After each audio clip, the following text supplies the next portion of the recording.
Ma'am, those designer bags aren't for people like you. Maybe try the discount section? The words sliced through the elegant Aurora fashion boutique like a blade. Jennifer Cole's manicured finger pointed dismissively toward the back corner, her blonde highlights catching the overhead lights as she positioned herself between Asha Williams and the $200 Valentino purse.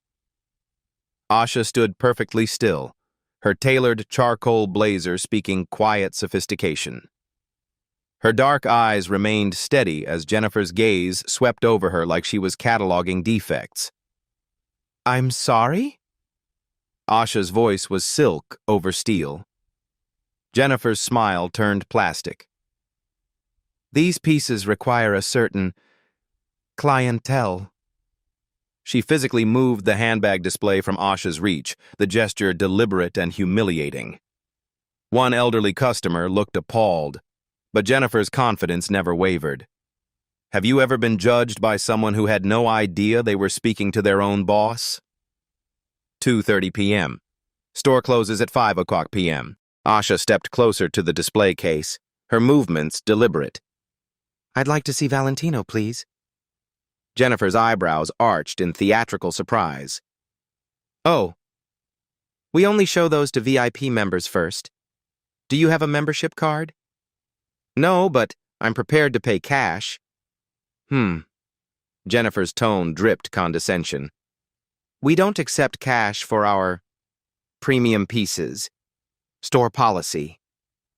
A lie. Asha had watched 3 customers ahead of her pay cash for items twice as expensive. The register sat 15 feet away, a stack of cash transactions clearly visible beside it. Jennifer beckoned to her associate, a nervous brunette in her early 20s. "Sarah, keep an eye on this section." Sarah Mitchell glanced between them, clearly uncomfortable. "Sure, Jennifer." The store hummed with understated luxury marble floors, crystal chandeliers, the soft scent of expensive perfume. Saturday afternoon shoppers moved through the space like they belonged, their confidence born from years of never being questioned, never being watched with suspicion. Asha moved to a rack of evening wear, selecting an elegant black dress. The $800 price tag hung like a challenge. "May I try this on?" Sarah whispered urgently to Jennifer, who nodded gravely. Their conversation was barely audible, but Asha caught fragments. "Not our usual. Might be trouble." "I'm so sorry," Jennifer announced with fake sympathy. "Our fitting rooms are being maintained today." At that exact moment, a well-dressed white woman emerged from the fitting room area, arms full of potential purchases. She chatted easily with another associate about sizing options before disappearing back inside with new selections. "She had an appointment," Jennifer explained quickly. "We're fully booked, all month." The contradiction hung in the air like smoke. Several customers had noticed. The elderly woman near the jewelry counter, Mrs. Eleanor Hayes, according to her credit card, shook her head in disgust. A teenage black girl by the accessories had her phone out, filming. "I could purchase without trying it on," Asha offered reasonably. Jennifer's professional mask slipped slightly. "Are you certain you can afford this? It's $800. She emphasized each word like she was speaking to a child. "I understand the pricing. And we don't offer returns for—" Jennifer paused meaningfully, looking Asha up and down. "Customers like yourself. Special store policy." Another blatant lie. The return policy poster behind Jennifer clearly stated 30-day returns with receipt. No exceptions. Sarah's face flushed with embarrassment at the obvious discrimination. "Maybe she could check the outlet mall?" Sarah suggested weakly, trying to diffuse the situation. "They have nice options there." "Much more appropriate," Jennifer agreed, physically stepping between Asha and the dress rack. She crossed her arms like a barrier, her body language screaming ownership and control. Asha's phone buzzed insistently. The screen showed, "Board meeting reminder, Aurora Enterprises, 4 o'clock p.m. Urgent." She silenced it quickly, but Jennifer's eyes had sharpened. Something about Asha wasn't adding up to her preconceptions. The teenager by the accessories was live streaming on TikTok, her caption reading, "Y'all seeing this discrimination happening right now? #Aurora fashion, #racist, #exposed." The viewer count climbed steadily, 47, 89, 156, 234. Comments flooded the screen in real time. "This is disgusting. Call corporate now. Get their faces. Sue them into bankruptcy. I'm never shopping there again. Post this everywhere." Jennifer began making rounds to other staff members, whispering and pointing subtly at Asha. Each conversation ended with concerned glances in her direction. The store's atmosphere shifted, tension crackling like electricity before a storm. Even casual browsers could sense something ugly unfolding. Sarah kept checking her phone nervously, watching the social media storm building in real time. Other employees gathered near the register, their hushed conversations interrupted by furtive looks toward the escalating confrontation. "Perhaps," Jennifer said loudly enough for the entire store to hear, "you'd be more comfortable shopping somewhere that better matches your economic situation." The insult landed like a slap. Mrs. Hayes gasped audibly. Two younger customers pulled out their phones to record.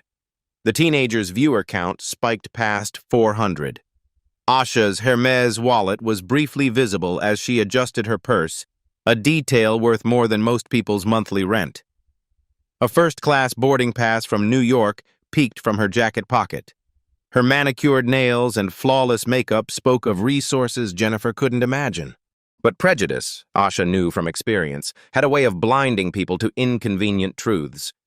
Jennifer saw what she expected to see, not what was actually there. 2:45 p.m., 2 hours 15 minutes until closing. The tension escalated as Jennifer made increasingly obvious displays of contempt. She made exaggerated tisk sounds while rearranging merchandise Asha had touched, as if cleansing contamination. She rolled her eyes dramatically when Asha asked about accessories, pointing repeatedly toward the discount section like a broken compass pointing nowhere. "Ma'am," Jennifer's voice carried across the store with theatrical authority, "I'm going to have to ask you to either make a purchase from our clearance section or consider leaving. We have other customers to serve." Mrs. Hayes had heard enough. "Young lady, this behavior is absolutely inappropriate and frankly disgusting." "Mind your own business," Jennifer snapped back, her professional veneer finally cracking completely. "This is my store, and I'll run it as I see fit." The room fell silent except for the soft jazz playing overhead and the barely audible sound of multiple phones capturing everything. The teenager's live stream had exploded to over 600 viewers, comments scrolling too fast to read. Asha remained perfectly calm throughout the escalating hostility, but something flickered in her dark eyes, not anger, but the cold calculation of someone gathering evidence. She was learning exactly what she'd come here to discover, and it was worse than even she had expected. 3:00 p.m., 2 hours until closing. The store's front door chimed as District Manager Brad Stevens strode in, his navy suit and silver tie projecting corporate authority. Jennifer had called him during her break, painting Asha as a problem customer creating disturbances. "What seems to be the issue here?" Brad's voice carried the weight of 15 years in retail management. Jennifer rushed to his side, her relief obvious. "This customer has been harassing our staff and disrupting other shoppers.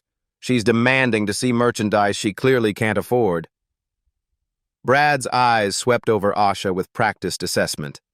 Her elegant posture, quality clothing, and calm demeanor should have registered as signs of a valued customer.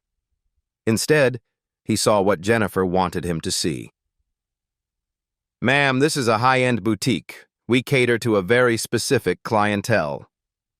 "I understand," Asha replied evenly. "I'm simply trying to make a purchase." "Do you understand our average transaction is over $2,000? Brad's tone was patronizing, each word carefully chosen to establish dominance.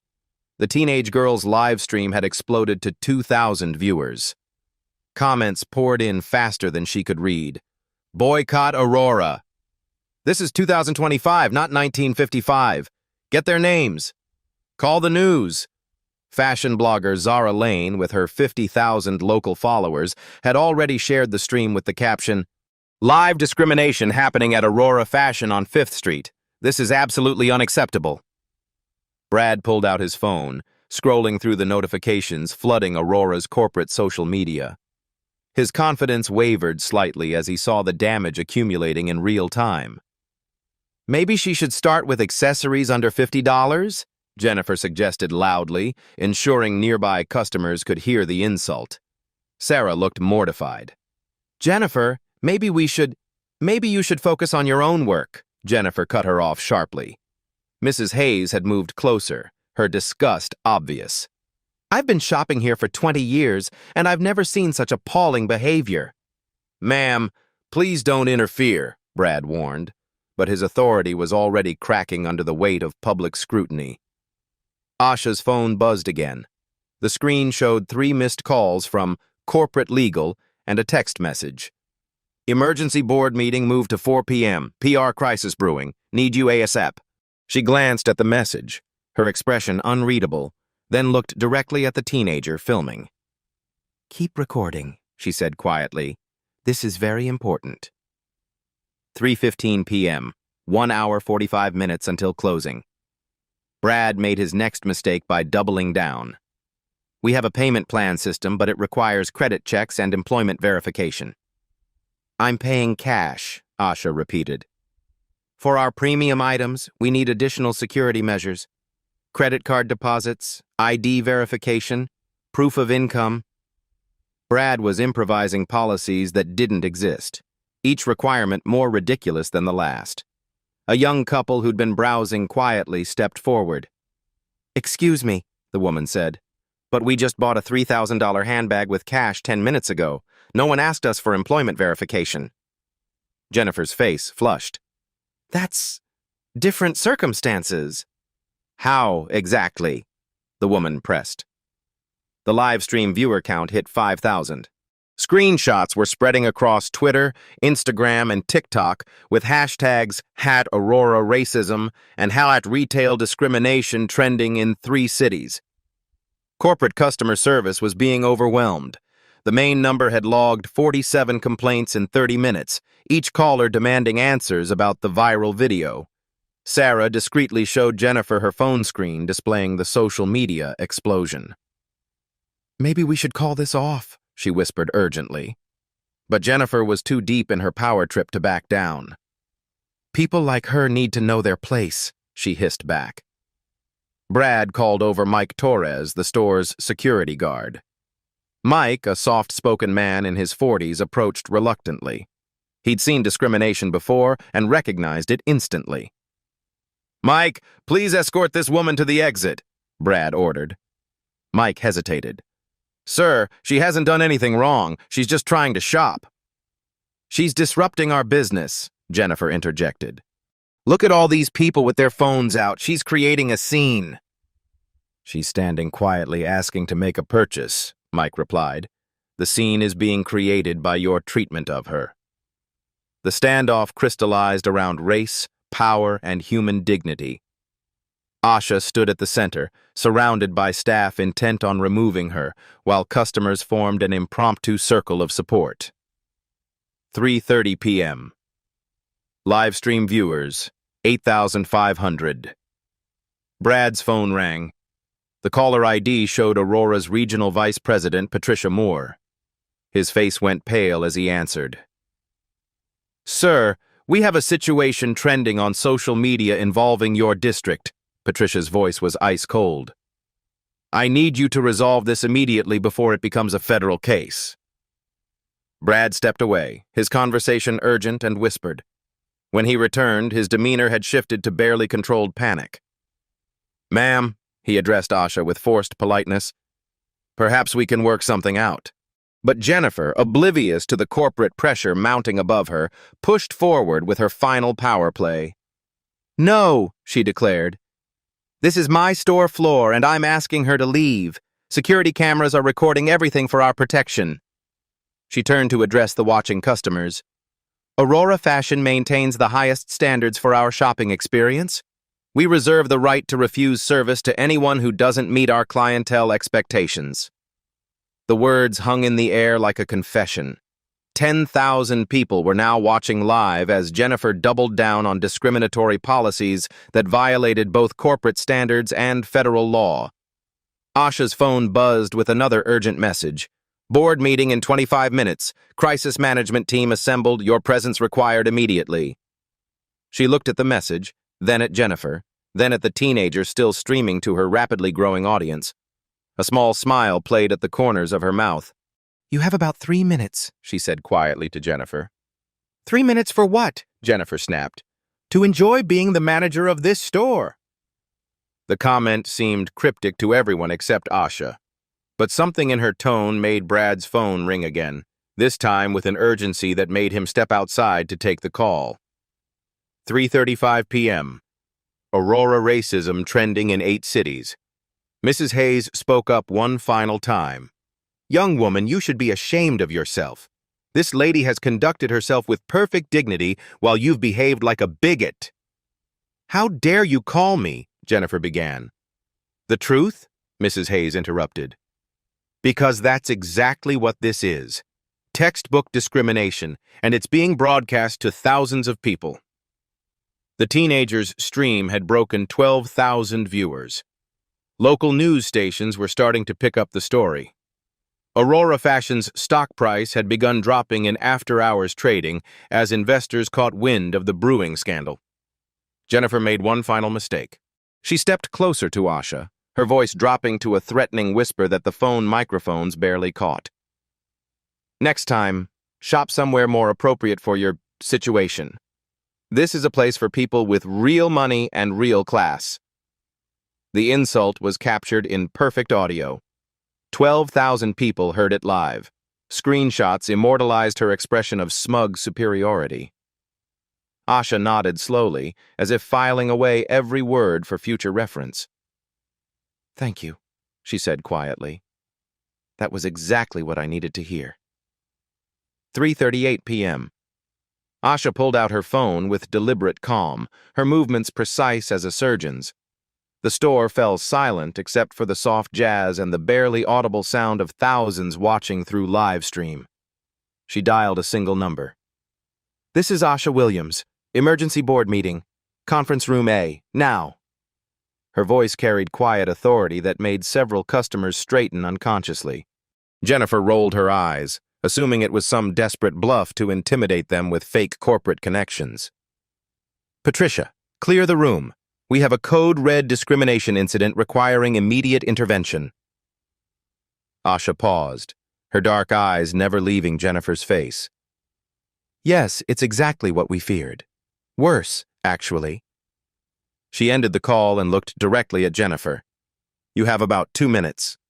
2 minutes for what? Jennifer's voice cracked slightly, but her arrogance held firm. To clean out your office. The teenager's live stream exploded to 15,000 viewers as comments flooded in. Plot twist incoming! She sounds like she knows something. Who is she? This is getting insane! Brad rushed back inside, his phone pressed to his ear, his face the color of old paper. The conversation was urgent, hushed, panicked. Fragments carried across the store. CEO herself? How was I supposed to know? Damage control immediately. Stock price dropping. Fuck. He approached Jennifer with unsteady steps. We need to. There's been a development. What development? Jennifer snapped. I'm handling this situation perfectly. This woman is clearly trying to intimidate us with fake phone calls and corporate name-dropping. Sarah's eyes darted between her phone screen and the unfolding drama. The hashtag @AuroraFashion was now trending nationally. Corporate headquarters was being bombarded with calls, emails, and social media messages demanding explanations. The company's official Twitter account had gone silent. Never a good sign during a crisis. Asha's phone buzzed with a text from Patricia Moore, Regional VP. Emergency response team deployed. Legal standing by. Board members alerted. How do you want to handle this? She typed back quickly. Full documentation. This was the test case we needed. Proceed with Protocol 7. Mrs. Hayes stepped closer, her business instincts sharpened by 40 years in corporate law.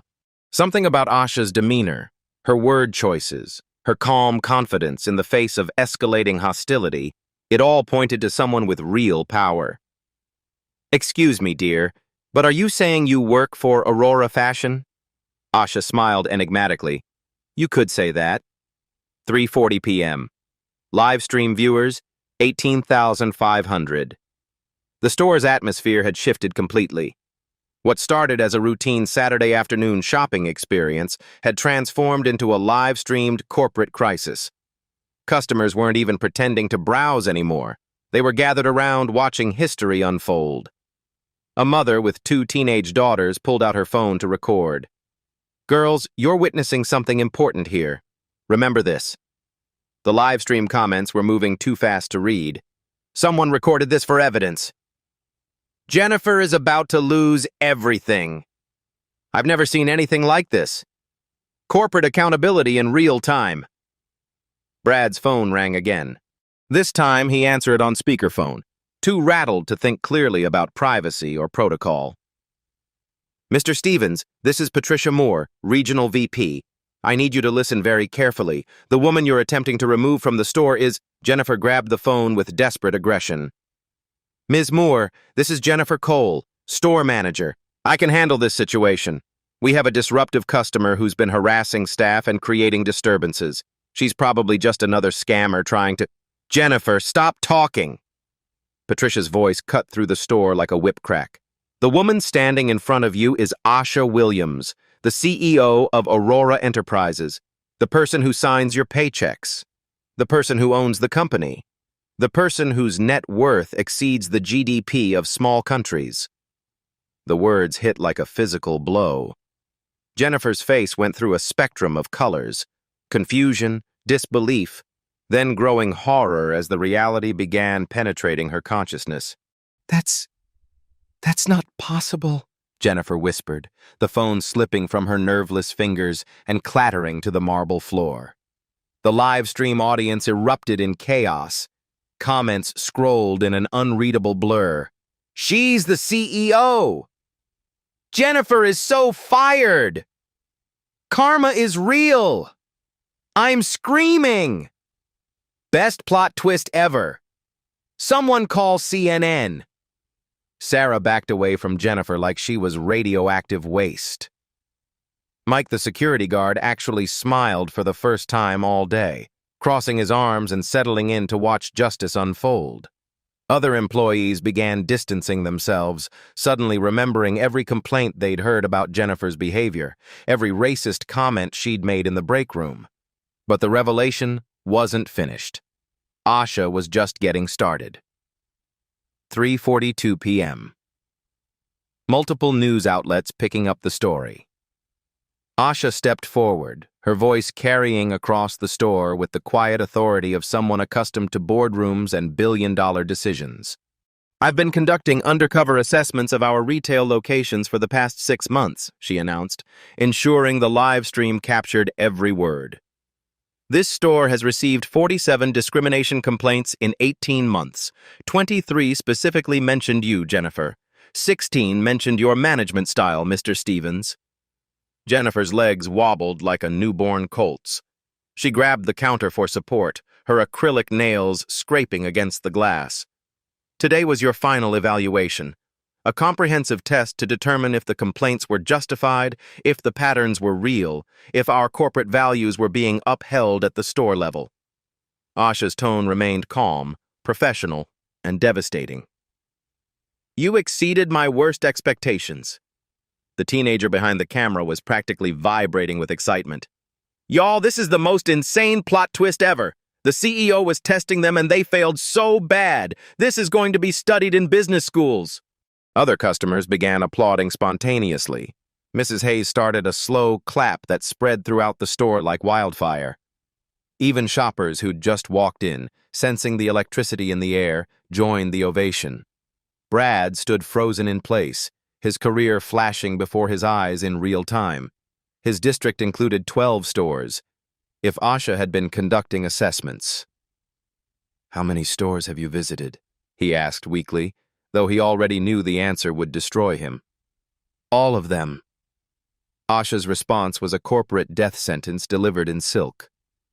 "Your district has a systemic pattern, Mr. Stevens. This isn't an isolated incident, it's institutionalized discrimination under your direct management." 3:44 p.m. Live stream viewers, 25,000.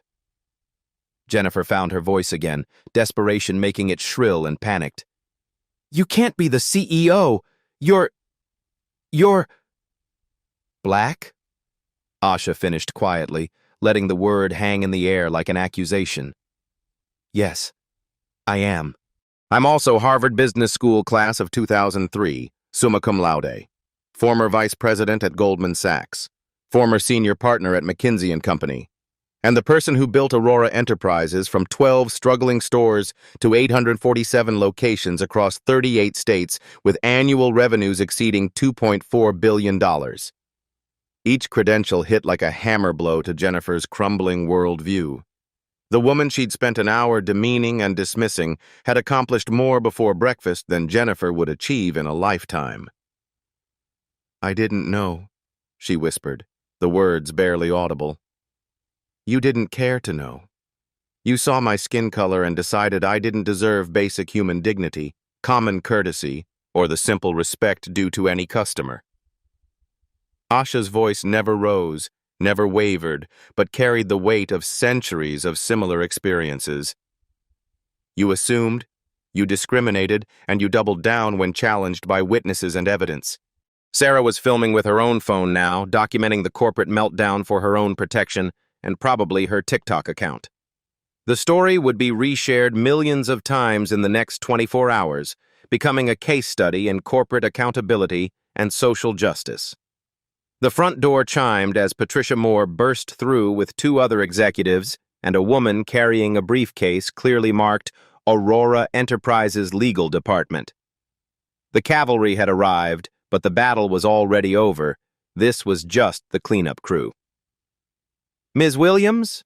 Patricia approached with the profound deference due to someone who could eliminate entire districts with a phone call. "We came as soon as we received your code red alert." Jennifer watched this interaction with growing horror, the final piece of evidence clicking into place. The respectful tone, the urgency, the legal team, the emergency protocols.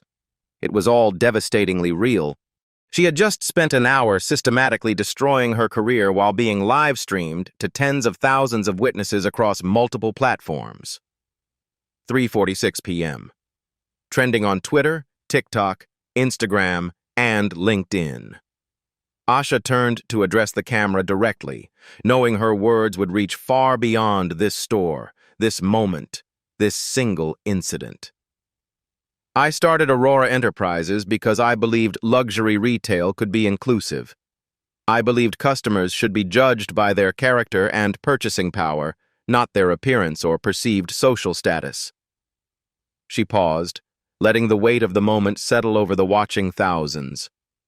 Today proved we still have significant work to do. The teenager holding the camera was crying now, overwhelmed by witnessing this unprecedented moment of corporate justice delivered in real time to a global audience. "But meaningful change starts with absolute accountability," Asha continued, her voice carrying the authority of someone who'd spent decades fighting similar battles. "And accountability starts right here, right now, with consequences that match the severity of the offense." Jennifer sank into a display chair, the fight completely gone out of her. The reality was crushing. She'd just committed career suicide while discriminating against the most powerful person in her professional universe. Brad stared at his phone, watching his own termination email arrive from corporate HR, followed immediately by a calendar invitation for an exit interview scheduled for Monday morning. Mike, the security guard, stepped forward. "Ms. Williams, I want you to know I was uncomfortable with this whole situation. I've seen discrimination before, and I knew this was wrong." Asha nodded appreciatively. "I noticed, Mike. Your performance today will be noted in my report. The game was over. The queen had revealed herself on the chessboard, and the checkmate was about to follow with devastating precision. 3:48 p.m. Legal documentation begins. Patricia Moore approached with the efficiency of someone who'd handled corporate crises for 2 decades. Behind her, the legal team spread across the store like a SWAT unit, documenting everything. Camera angles, witness statements, employee positions during the incident. Ms. Williams, we have the preliminary damage assessment, Patricia announced, her tablet displaying real-time analytics that made Brad's face go ashen. Aurora fashion stock down 3.2% in the last hour. Social media engagement down 34% across all platforms. The hashtag #AuroraRacism is trending in 15 countries. She scrolled through data with practiced efficiency. We've logged 847 customer complaints in the past 90 minutes. Jennifer sat motionless, watching her world collapse in spreadsheet format. The legal team leader, Maria Santos, stepped forward with her briefcase. We have documented violations of multiple federal statutes. Civil Rights Act of 1964, Section 1981 discrimination claims, state consumer protection laws, and violations of our own corporate inclusion policies, Section 4.2 through 4.7. What's our potential exposure? Asha asked, though she already knew the answer. Based on similar cases, Washington v. Luxury Retail Corp. Settled for $2.8 million. Johnson v. Elite Fashion resulted in $3.1 million plus punitive damages. Maria's voice was clinical, precise. Current legal precedent suggests exposure between 2.5 and 4.2 million, assuming this goes to trial. 3:52 p.m. Live stream viewers, 35,000. The numbers weren't just legal abstractions, they represented Aurora's reputation, built over 15 years, crumbling in real time. Competitor brands were already capitalizing on social media. Nordstrom welcomes all customers with dignity and respect, had been posted 12 minutes ago. Let's discuss immediate personnel decisions, Asha said, her voice carrying across the store to ensure everyone understood the gravity. Patricia consulted her tablet. Jennifer Cole, immediate termination for gross misconduct, discrimination, and violation of federal law. 0 severance, no positive references. Security will escort her from the premises. Jennifer made a small sound like air escaping from a punctured tire. Bradford Stevens suspension pending full investigation of his 12-store district.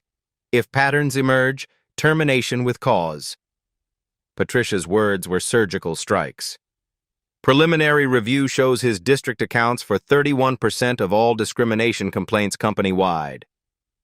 Brad's phone buzzed with messages from his wife, his mortgage company, his kids' college financial aid office. Word was spreading through his professional network faster than he could contain it. Sarah Mitchell written warning and mandatory bias training within 48 hours. Her cooperation during the incident will be noted favorably. Sarah exhaled with relief, her job hanging by a thread but still intact.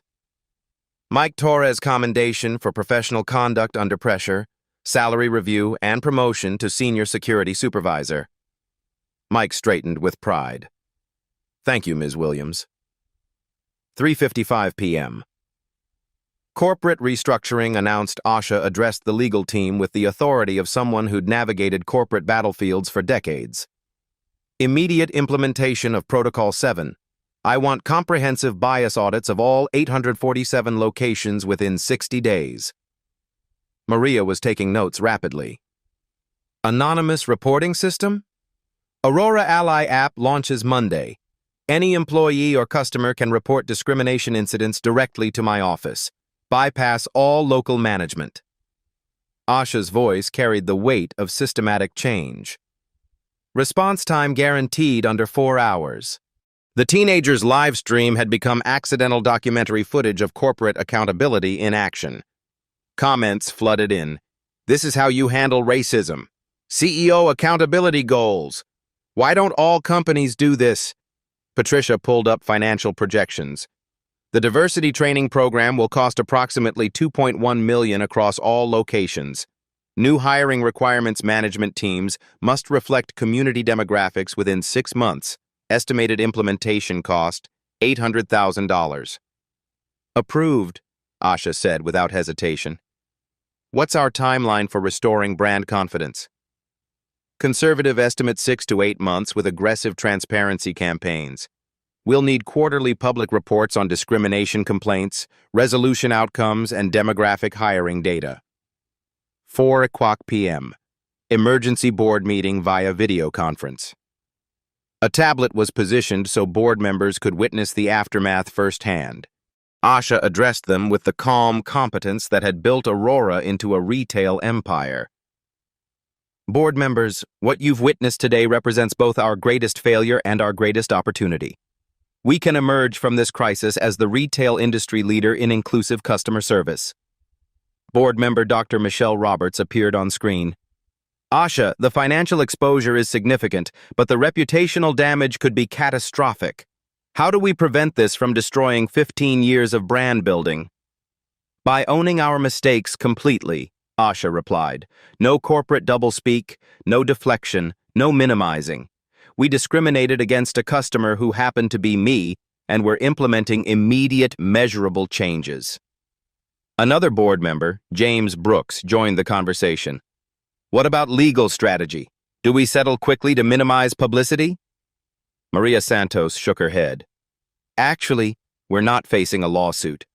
Ms. Williams has chosen education over litigation. No customer complaint has been filed. The room fell silent. Jennifer looked up with something approaching hope. However, Maria continued, we're implementing changes as if we lost a major discrimination case. It's called proactive compliance getting ahead of federal oversight. 4:05 p.m. Systemic changes announced. Asha turned to address the camera directly, knowing her words would reach corporate offices across America. Effective immediately, Aurora Enterprises is implementing the most comprehensive anti-discrimination program in retail history. Every employee, from part-time associates to executive management, will complete 40 hours of bias training within 90 days. The specificity was deliberate, measurable, accountable, impossible to ignore. We're establishing a $100,000 community investment fund for minority-owned businesses in every city where Aurora operates. Our mystery shopper program will prioritize diversity testing, with results published quarterly on our website. Patricia was coordinating with IT in real time. The Aurora Ally reporting app will be available for download Monday morning.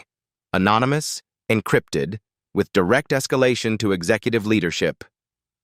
What happened to Jennifer? Mrs. Hayes asked, voicing what everyone was thinking. Asha looked at Jennifer with something approaching compassion. She'll receive information about bias counseling resources. Her choices moving forward are her own responsibility. 4:08 p.m. Industry implications. The live stream had evolved into an accidental masterclass in crisis management. Business schools would dissect this moment for decades. Asha's approach, immediate accountability, systematic change, public transparency, was rewriting corporate response protocols in real time. This isn't just about Aurora fashion, Asha told the thousands watching. Every retail worker, every customer, every person who's experienced discrimination should know that change is possible when people with power choose to use it responsibly. Jennifer stood on shaky legs. Security waited to escort her out, but she paused beside Asha. I'm sorry, she whispered, the words inadequate but genuine. Learn from this, Asha replied quietly. Use this experience to become better. The transformation was complete. In 30 minutes, Aurora Enterprises had evolved from a company with a discrimination problem into an industry leader in inclusive retail practices. The cost was steep millions in implementation, months of scrutiny, careers destroyed. But the alternative continuing to fail customers like Asha was unacceptable. 4:12 p.m. Immediate consequences. Security guard Mike approached Jennifer with professional courtesy, a stark contrast to how she'd wanted him to treat Asha just minutes earlier. The irony wasn't lost on anyone present. "Ma'am, I'll need to escort you to collect your personal items," he said gently.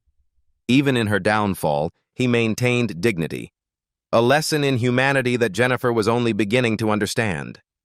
Jennifer's walk to the back office became a perp walk of shame, live-streamed to 40,000 viewers.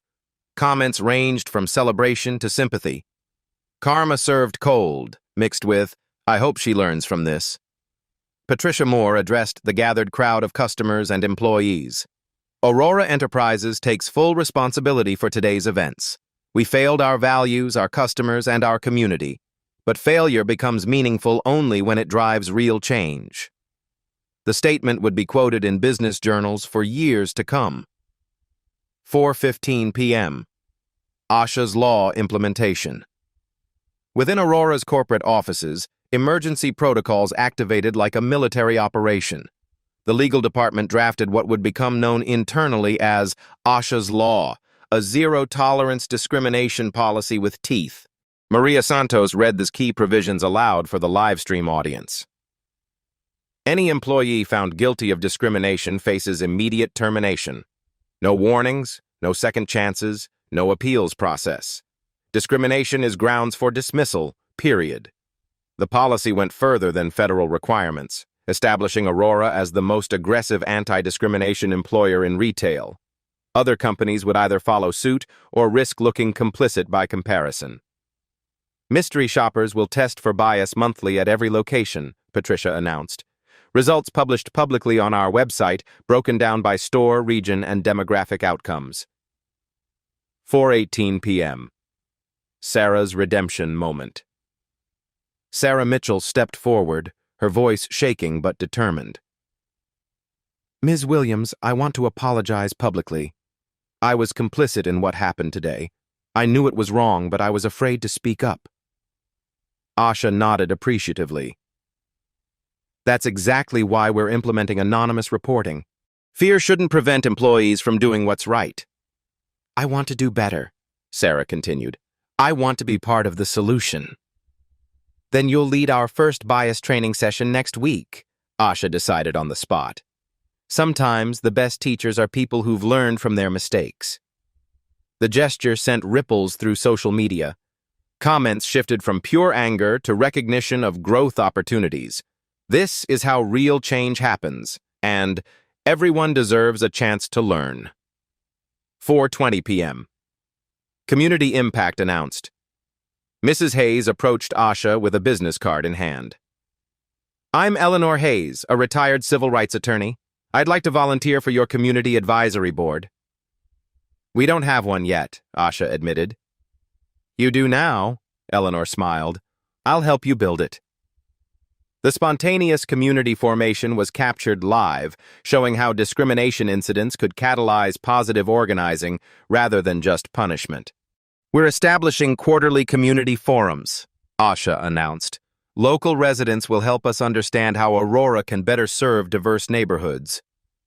The $100,000 community investment fund wasn't just corporate charity, it was economic justice, creating pathways for minority entrepreneurs to access resources typically reserved for established businesses. 4:25 p.m. Industry transformation begins. Asha's phone buzzed with messages from rival CEOs. Nordstrom, Macy's, and Target were all requesting emergency meetings to discuss implementing similar policies before facing their own viral discrimination incidents. The Aurora model, as business journals would later call it, was already spreading across corporate America. Preemptive bias training became standard practice within 6 months. Patricia showed Asha her tablet. 12 major retailers have announced enhanced discrimination policies in the last hour. You've started an industry revolution. But Asha wasn't interested in corporate credit. "This isn't about Aurora looking good. This is about making sure no customer faces what I faced today." 4:28 p.m. Personal Transformation Stories. Jennifer emerged from the back office carrying a small box of personal items. Her mascara had run, Her confidence shattered, but something in her posture suggested the beginning of self-reflection. She paused at the door, looking back at the scene that had destroyed and potentially redeemed her simultaneously. "Ms. Williams," she called out softly, "what should I do now?" Asha considered the question seriously. Learn. Grow. Use this experience to understand how discrimination feels. Maybe someday you'll help others avoid making your mistakes. It wasn't forgiveness, exactly, but it was something rarer, a path forward through accountability rather than just punishment. 4:30 p.m. Measuring success. The live stream was winding down, but its impact was just beginning. The teenager behind the camera, Destiny Rivers, had inadvertently documented the most comprehensive corporate discrimination response in retail history. This video will be used in business schools, Dr. Michelle Roberts observed from the board meeting tablet. Students will study how to turn a crisis into systemic change. Asha addressed the camera one final time. Real change isn't about destroying people, it's about transforming systems. Jennifer made terrible choices, but Aurora created the environment where those choices were possible. The company's stock had stopped falling and begun recovering as investors recognized the long-term value of proactive inclusion policies. 4:35 p.m. Legacy building. Patricia announced the establishment of the Asha Williams Inclusion Award, recognizing retail employees who demonstrated exceptional commitment to serving diverse customers.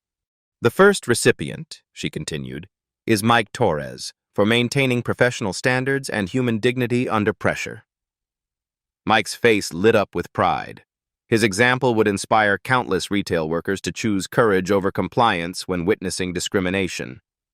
Mrs. Hayes addressed the lingering crowd. "I've been practicing law for 40 years. Today I watched corporate accountability happen in real time. This is how progress actually works. Not through legislation alone, but through leaders choosing to do better." The Aurora fashion store had become an accidental classroom in corporate responsibility, with thousands of students watching from around the world.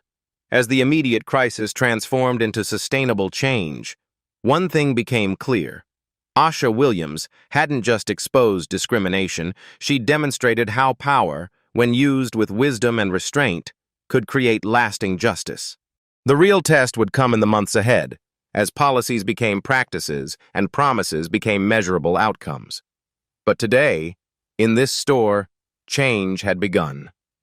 6 months later, the transformation was measurable, undeniable, and revolutionary. Aurora Enterprises hadn't just recovered from the discrimination crisis, it had evolved into the retail industry's gold standard for inclusive customer service. Asha stood in the same Aurora fashion store, now completely renovated with diverse staff and community artwork. Sarah Mitchell, promoted to store manager, greeted customers with genuine warmth. Mike Torres trained security personnel across the region in de-escalation techniques. The numbers told the story of real change.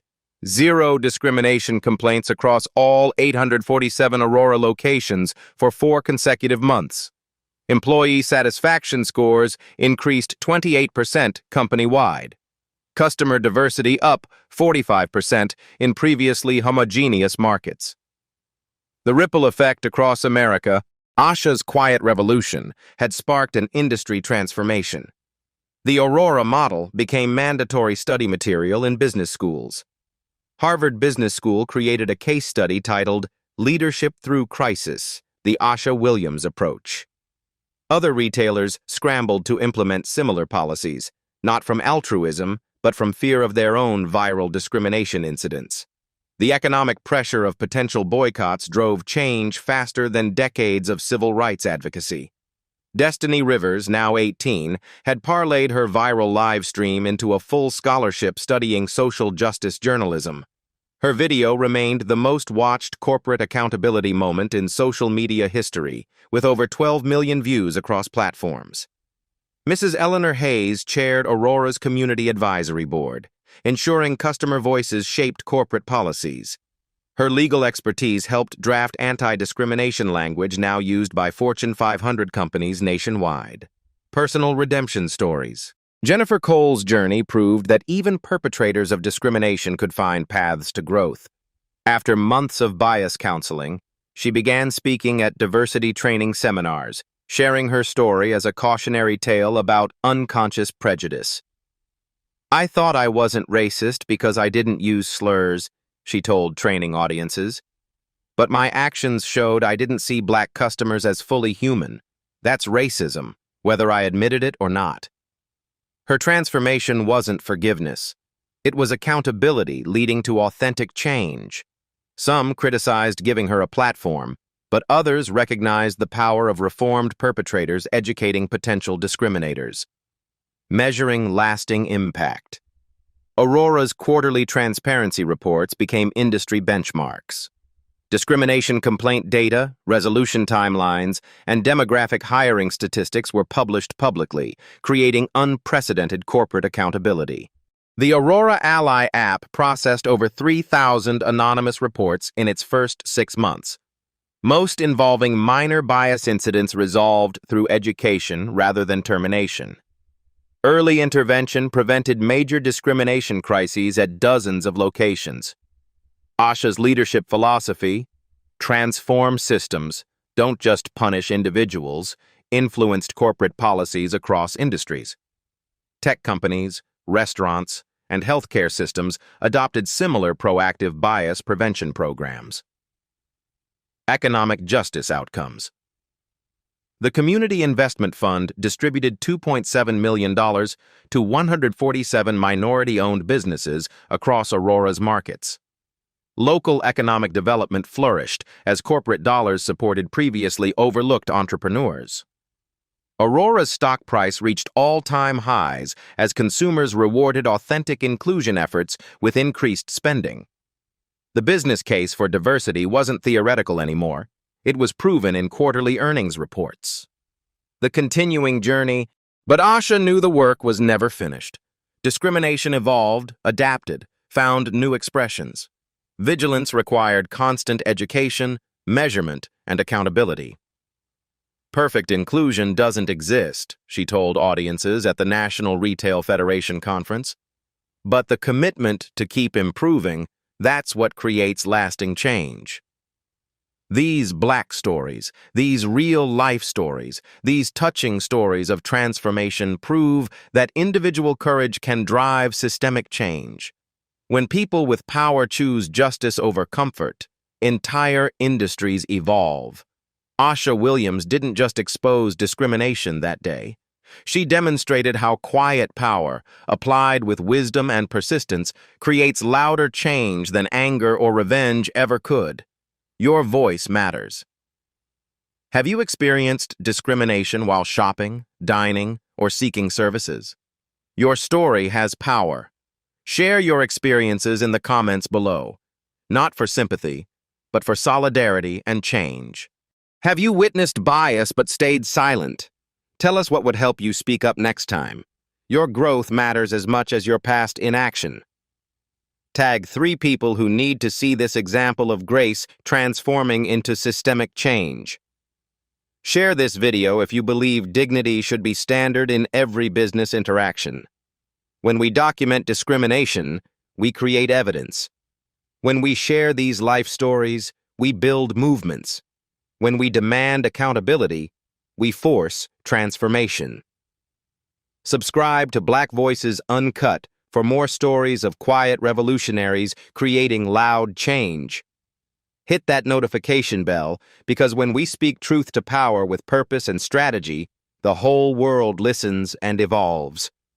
Remember, real change happens when we use our power not to destroy others, but to build systems that protect everyone. Asha Williams didn't just get revenge. She got results that will protect countless future customers from experiencing discrimination. Your story could be next.